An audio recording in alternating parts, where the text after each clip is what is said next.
My name is Judy Smith.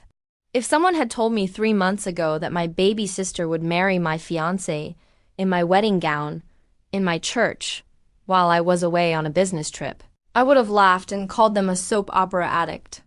But the thing about betrayal is it doesn't always creep in from strangers. Sometimes it comes smiling, wearing your perfume, and sipping Chardonnay in your kitchen. Let me paint the scene for you. I live in Charleston, South Carolina, in a house I paid for in full $420,000, no mortgage. It's the kind of place that makes realtors salivate. Gray stone exterior, black shutters, white trim, and a porch that wraps around like an embrace. It was my dream home. Correction, our dream home. Matthew and I had picked it out together, right after he proposed. We were supposed to raise our children here, build a life, fill the walls with memories. Instead, that house became my war zone. I had just flown back from Manhattan after closing one of the biggest deals of my life, a software security partnership with a firm in Europe. I spent 2 weeks negotiating contracts, hosting late-night dinners in Upper East Side restaurants, and pitching to CEOs who wore $1,000 suits and spoke in percentages. The contract was worth $1.2 million, and it had my name stamped all over it. I should have come home to champagne and celebration. Instead, I came home to silence. The second I stepped through the front door, I knew something was wrong. The house was too quiet. No barking from Archie, my golden retriever, who usually greeted me like I'd been gone a year, not 10 days. The faint smell of perfume, my perfume still lingered in the air, but it wasn't from me. I wheeled my Louis Vuitton suitcase upstairs, heels clicking against the hardwood, and swung open my bedroom door. My breath caught. Half my closet was empty. The Vera Wang dress, my wedding gown, was gone. So were my Louboutins, the pair I had set aside for the big day. Jewelry was missing too, and for a brief second I wondered if we'd been robbed. But the rest of the house was intact, immaculate even. That's when I heard it, the delicate clink of a wine glass downstairs. I found her in the kitchen. Abigail, my baby sister. 2 years younger, a little prettier in that delicate, fragile kind of way that always made men offer her jackets and open doors. She stood by the island, swirling a glass of Chardonnay like she was the lady of the house. She was wearing my satin robe. Her long manicured nails wrapped around the stem of the glass. Her lipstick? Same burgundy shade I wore the day Matthew proposed. "You're home early," she said without flinching, without guilt. She smiled as if we were just girls again, gossiping about college and borrowing clothes. I didn't answer her right away. My eyes dropped to her hand. That's when I saw it, my ring. A 3-carat emerald-cut diamond set in platinum. Matthew had given it to me on a wine-tasting trip to Napa. I remembered every detail, the vines behind us, the way his voice shook when he asked me to marry him, the tears in my eyes when I said yes. That ring had symbolized a promise. Now it was strangling her finger like a joke. I asked the question that had begun forming like a storm cloud in my brain. "Where's Matt?" She didn't even flinch. Just took a long, elegant sip and said, "Matt and I got married yesterday." Her lips curled into a poisonous grin. You can watch from the sidelines. There are moments in life that shatter you, not instantly, not like a bomb. More like a slow, precise slice of a blade across the skin, so sharp you don't feel the pain until it's too late. That was my moment. I stood there blinking at her, my hands trembling. I wanted to scream, to slap that smug look off her face, to drag her by the hair out of the house. But I didn't, because even in that moment of white-hot betrayal, a colder part of me was waking up. A part I hadn't used in years, the part that survives, the part that plans. I smiled, a real smile, a quiet one. The kind that makes people nervous, even if they don't know why.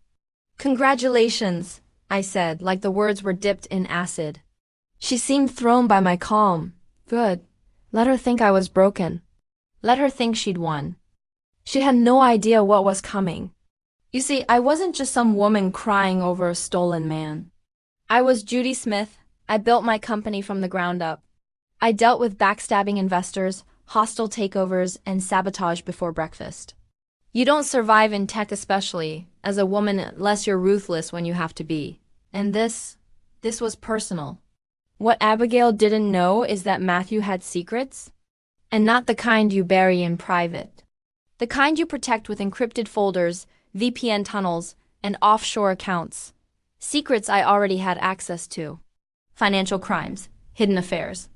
And the kind of data that would make the ARS drool. As for Abigail, she had skeletons too. Ones I'd protected for years. Like the incident in Miami when she was 19, the party, the pool, the boy who never woke up. I paid off that police report to keep her record clean. But records have a funny way of rising when someone really, really wants them to. I walked out of that kitchen that day, not defeated but reborn. They thought I'd just watch from the sidelines? No, I was stepping off the bench. And the next time I smiled at my sister, it would be from behind the glass wall of a courtroom, while she begged for the mercy she never once gave me. The night I walked out of my house, I didn't go to a hotel. I didn't crash with a friend. I didn't need comfort. I needed clarity. I needed silence. I needed strategy. I drove to my office, a glass tower that rose over Charleston like a knife sharp, modern, and intimidating. The top floor belonged to me, Smith Cyber Analytics, clean lines, black leather chairs, a framed photo of the first check I ever earned, $14,000 for building a security suite that now protects 2 major U.S. banks. No one else was in the building. The city lights glowed below, soft and oblivious. And in that quiet, air-conditioned stillness, I stopped being Judy, the broken-hearted bride. I became Judy, the executioner. I dropped into my leather chair, opened my laptop, and pulled up the encrypted dashboard I'd built myself. I'd named it Cerberus, after the 3-headed hound of hell, and tonight I was going to unleash it. Cerberus wasn't just a clever name. It was a private AI-powered tool I'd developed months ago meant to track, collect, and decrypt user behavior for high-profile clients and government contracts. I told the board it was a prototype. I didn't tell them I'd tested it on someone already, Matthew Carlton. I watched him for months. His passwords, his purchases, his text messages. Men like Matthew always think they're the clever ones. Always underestimate a woman who smiles too easily. I opened the activity logs. There it was, April 7th, wire transfer to unknown account, $17,300, April 12th, Airbnb in Savannah, Georgia, 1 guest, 1 bed. April 19th, jewelry store purchase, $13,200, charged to my American Express. I felt nothing. Just a calm, simmering heat that boiled in my chest. I clicked open a folder titled Carlton_shellaccounts.zip. I'd already traced 2 companies in Delaware tied to fake EINs.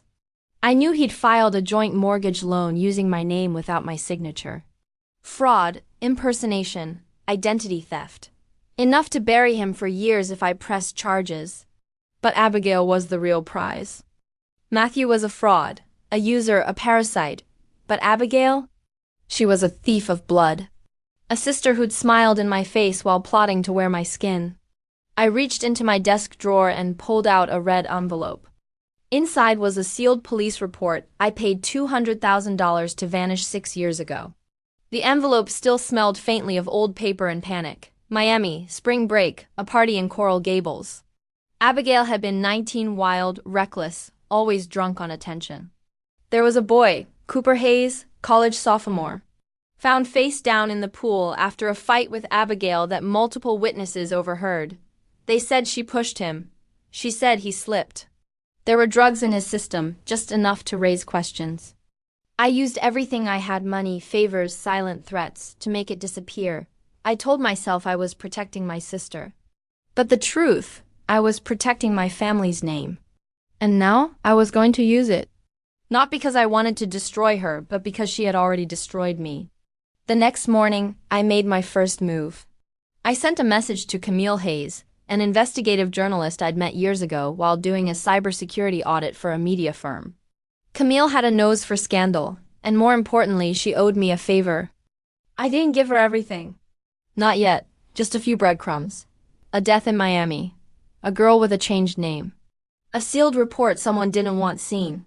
She replied in 10 minutes. I want the full story, lunch today. I agreed, and by noon we were sitting in a quiet corner of the Belmont, Charleston's classiest bourbon bar. Camille wore a trench coat like a spy, notebook already open. "I'll give you what I have," I said, sipping an old-fashioned. "But I want this handled with precision. No leaks until I say. I want you to break it when it's time." Her eyes lit up. "This is about your sister, isn't it?" I smiled but said nothing. I spent the rest of the week in shadows, silent and watchful. Abigail and Matthew were parading around like royalty.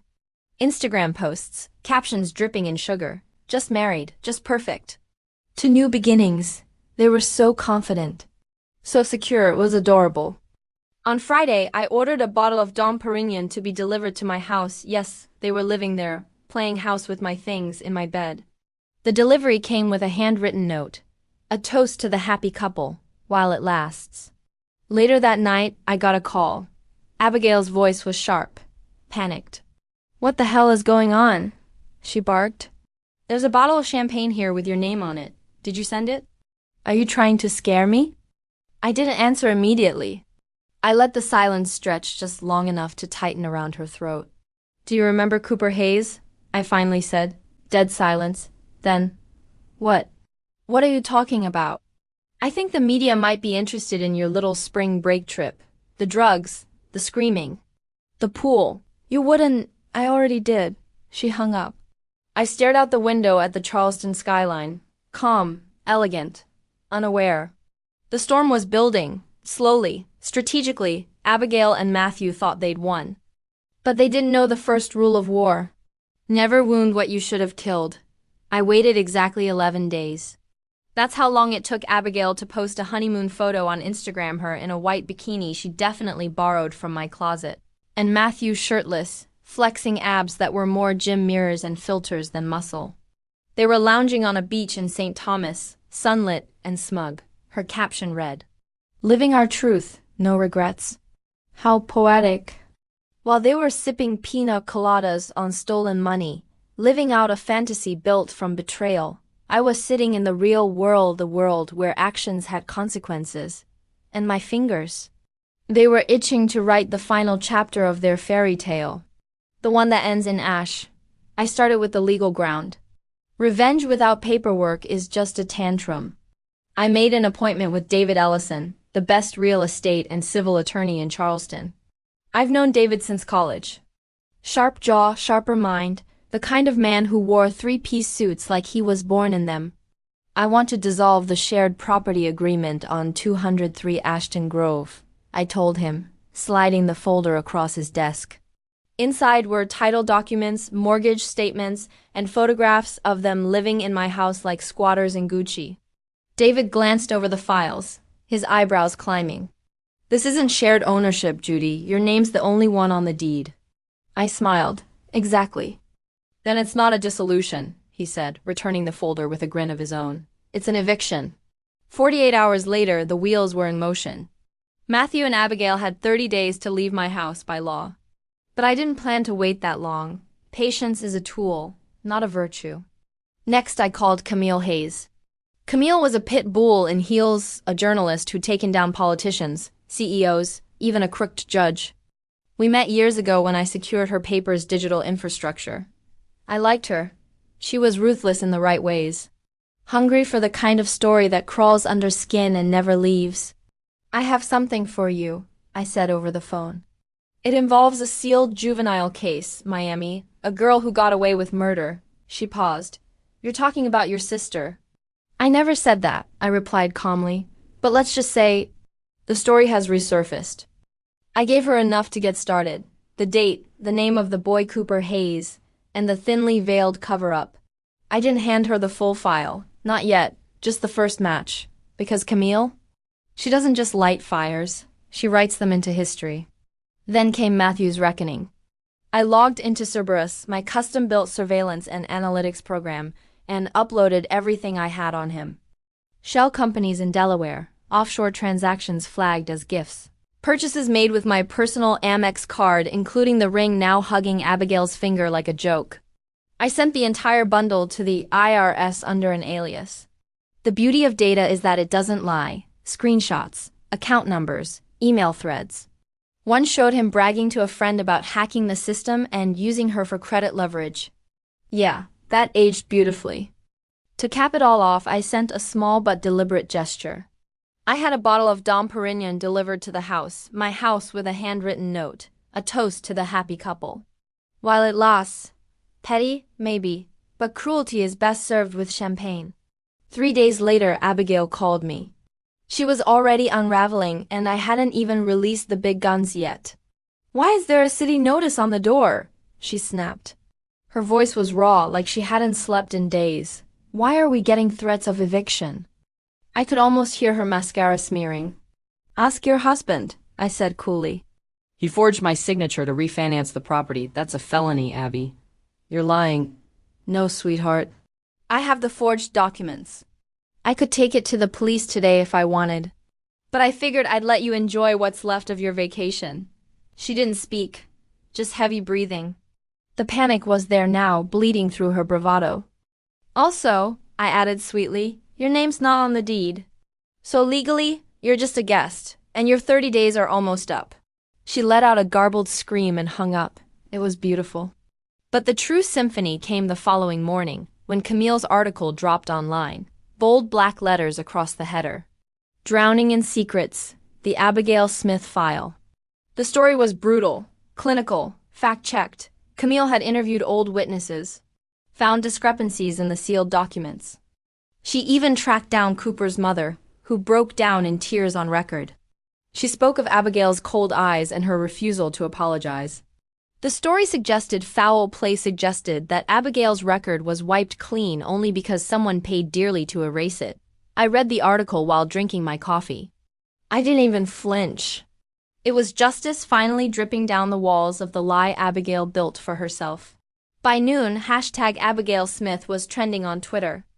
By 3 p.m., someone dug up her LinkedIn and tagged the companies she used to intern for.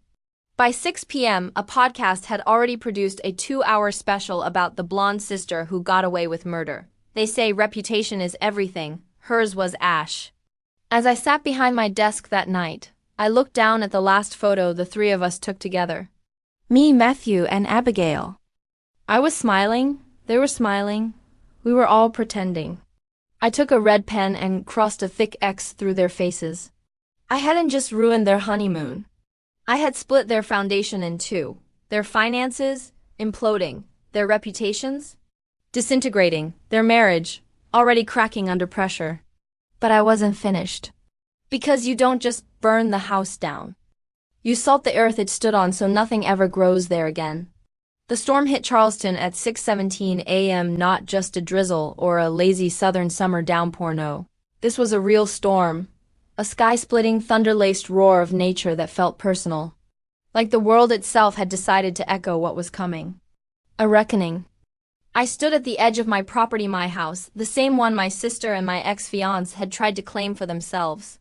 The wraparound porch was slick with rain, the gray stone glistening under lightning strikes. And right there, in the front yard, was Abigail Smith, my sister. The woman who stole my wedding dress, my wedding day, and the man I once thought I'd marry. She was dragging 3 overstuffed suitcases through the mud. Her once perfect hair plastered to her face, mascara dripping in streaks. She looked like a magazine cover left out in the rain, smeared, ruined, unrecognizable. I almost pitied her. Almost. 30 days had passed. The eviction notice had matured. The city had finally enforced it after my final push, thanks to a few well-placed calls. And a private investigator who caught Matthew forging a second set of mortgage documents under a fake name. There would be no plea deals this time, no sealed records. The law was hungry now, and I had fed it well. Matthew was already gone.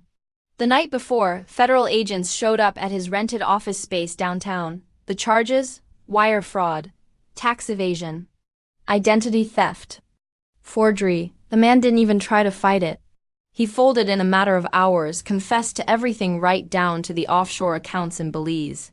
But the most important thing, he turned on Abigail. He handed over a thumb drive, a recording. And on that recording, Abigail's voice, unmistakable. He wasn't breathing, but I couldn't stop laughing. 16 words, just 16 words. Spoken in a haze at a drunken bachelorette party years ago, recorded by someone who didn't even realize the mic was still on. buried deep in Matthew's blackmail folder, and now turned over to federal authorities in exchange for a reduced sentence. He betrayed her just as quickly as she betrayed me. Poetic. The police arrived at sunrise with the arrest warrant in hand. The neighbors were already peeking out of windows as the black SUVs rolled in. I watched from beside my black Range Rover, arms folded, hair pulled back, expression neutral, but cold enough to shatter glass. Abigail came running out the back like a startled deer, trying to escape. For a moment I could see the panic in her limbs, the sheer disbelief that this could be happening to her. But when she rounded the porch and saw me standing there, waiting, she froze. I didn't flinch. Running already? I asked. Her eyes were wide. Bloodshot, mouth trembling. You planned this. All of it. I tilted my head, letting the reins slide down my jawline. No, Abby, I said softly. I orchestrated it. Behind her, the officers were closing in. She turned, panicked, but they didn't need to chase her. They walked with calm purpose, their cuffs ready. And when they clicked cold steel around her wrists right there on the lawn in front of cameras, neighbors, the morning news helicopter hovering above, I didn't smile. Smiling would have been merciful. Abigail screamed as they shoved her into the car. Not words, just raw noise. A mixture of rage and desperation and the realization that the world she built out of lies was finally collapsing into dust. And me? I stood silent, soaked to the skin, unmoving, let her scream, let her rot. That night I poured a glass of Dom Perignon, the same bottle I'd sent them as a taunt weeks before. I sat on the same porch swing Matthew helped me hang 2 summers ago. I looked out at the driveway where they'd once stood grinning in stolen joy, now empty, quiet, just mine again. Was I heartbroken? Not anymore. Angry? Not even close. I had gone far beyond anger. I'd passed through rage and bitterness and pain. What I felt now was something colder, sharper, satisfaction wrapped in steel. The kind of revenge that doesn't scream, it whispers and then slices deep.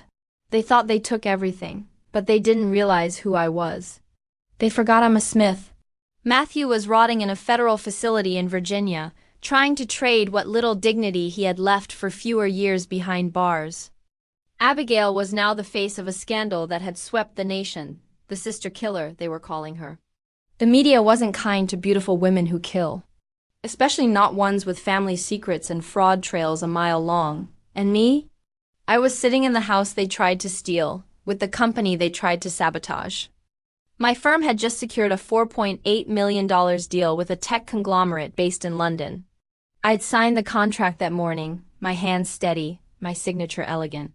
The same hands that had once held a bouquet for a wedding that never happened. A wedding that, now, I saw as a blessing. They had tried to bury me. They didn't know I was the soil. I turned off my phone. No more calls from reporters. No more lawyers updating me on asset seizures and case updates. It was done. The game was over. I didn't burn bridges.